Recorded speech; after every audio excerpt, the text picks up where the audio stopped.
България следва да отбележим, че имаме една голяма традиция, повече от 30 годишна, в организирането на международни фолклорни фестивали, и като започнем с Бургас, Пловдив, също фестивалите, които са членове на СИОФ, са Варна, фестивала в Разград, фестивалите във Враца, в Дупница, в Малешево и в Велико Търново, разбира се. И създаден е преди 15-17 години вече и фестивал в Дорково, който е за автентичен фолклор. Това са фестивалите, на които са признати от международните организации. Разбира се, напоследък се организират и много други фестивали по много малки градове и села с статута национални, международни, което е радостно. Общо взето ние работиме с повечето от тях, стараем се да бъдем полезни с организирането най-вече на чуждестранни групи при тях. Страхотен интерес в момента е и българското народно хоро.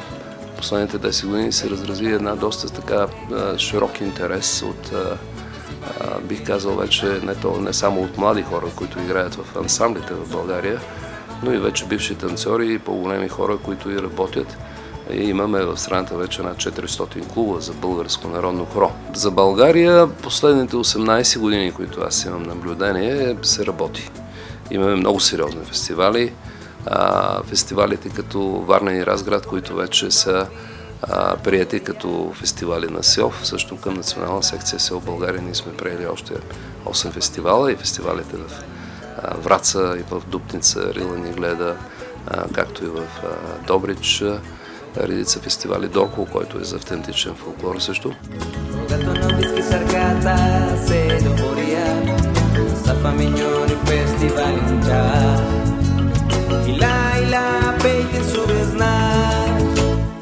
Тази година Международният фолклорен фестивал в Велико Търново ще се проведе от 18 до 25 юли в рамките на 8 дни. Това го утвърждава като един от най-големите фестивали с броя на участниците си, защото разнообразието на култури в Велико Търново е най-голямото в България. Ние ще имаме участници от Колумбия, от Мексико, от Бразилия, от остров Мартиника, който е в Карибските острови, от Съединените американски щати. Наши гости ще бъдат ансамбли от Гърция и Италия. Очакваме Белгия, очакваме Русия, очакваме Грузия, очакваме Корея.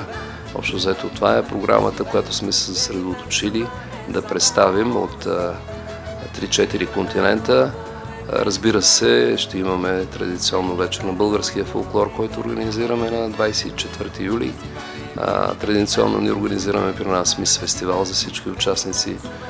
Заедно с Великотърновския университет Свети Кирил и Методий сме организирали за 12-ти пореден път и този пленер за млади художници, на който млади студенти, втори, трети курс от Великотърновския университет в рамките на целия фестивал те рисуват, ние предоставяме материалите и биват награждавани в края. Друг интересен момент, свързан с работата на регионалния център. Тук, заедно с Министерството на културата, ние подготвяме една конференция на тази тема, която споменахме, народното хоро, неговото развитие в момента, неговото представяне, изучаването на народните хора и цялата проблематика, която е свързана днес в България. Заедно с това, което искаме да организираме на 25 юли преди закриването на фестивала.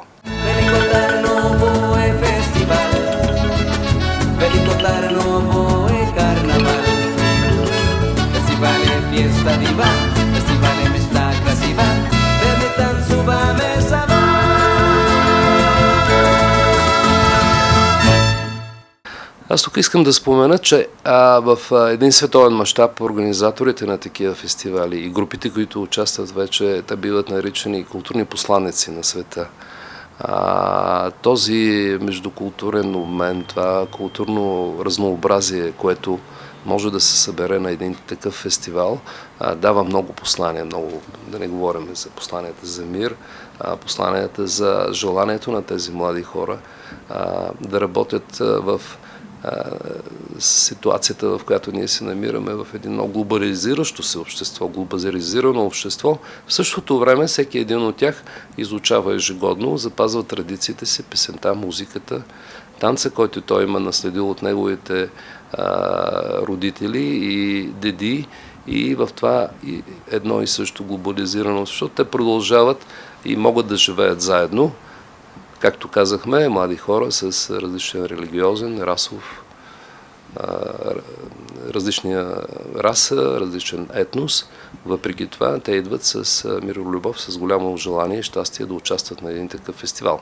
Аз още един път тук искам да отбележа, че тази година СИОФ отбелязва 45 годишнина, а Световната организация СИОФ е поканена да отбележи и 70 годишнината от основаването на ЮНЕСКО, което ние ще отбележим също в Търново, и да отправя една покана към жители и гости на град Велико Търново и на България в този период, 18-25 юли, всяка вечер от 20 часа в новоизградения летен театър в Велико Търново, в парк Марно поле, да заповядат, да се насладят на тази феерия от музика, песен, танци, багри и както ние наричаме една лятна фолклорна фиеста.